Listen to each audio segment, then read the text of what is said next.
নমস্কার, আপনাদের ত্রিপুরা নিউজ বাংলার পর্দায় স্বাগত। আমরা দিনভর আপনাদের গোটা রাজ্যের বিভিন্ন প্রান্তের যে ভোটগুলো রয়েছে, এডিসির যে নির্বাচন, সাধারণ নির্বাচন চলছে, এই বিষয়গুলো আমরা আপনাদের সামনে তুলে ধরার চেষ্টা করি।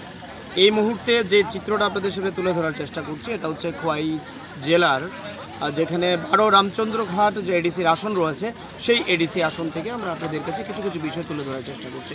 এই মুহূর্তে আমাদের যে চিত্রগুলো আপনাদের সামনে ভেসে আসছে, এই চিত্রগুলো হচ্ছে গড়িয়া দফাদরপাড়া, যেটা সংশ্লিষ্ট ভোট গ্রহণ কেন্দ্রের 37 নম্বর বুথের ছবি।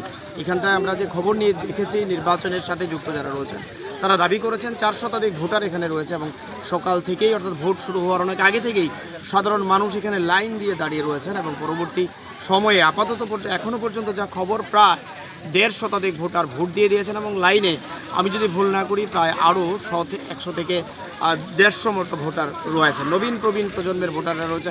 এবং সবচেয়ে বড় যে বিষয়টা হচ্ছে, এই বিষয়টা হচ্ছে এখানটায় আর ভোটের আমেজের পাশাপাশি একটা মেলার একটা মেলবন্ধন রয়েছে। বিভিন্ন অংশের দোকানিরা নানান প্রকারের সামগ্রী নিয়ে পসরা সাজিয়ে বসে রয়েছে।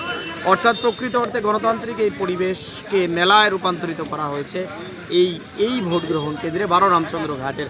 এই চিত্রটাই বোধহয় কাম্য। পরবর্তী সময় আপনাদের কাছে ভোটের বিভিন্ন আপডেট নিয়ে আমরা হাজির থাকবো। আপনাদের চোখ থাকবে ত্রিপুরা নিউজ বাংলার।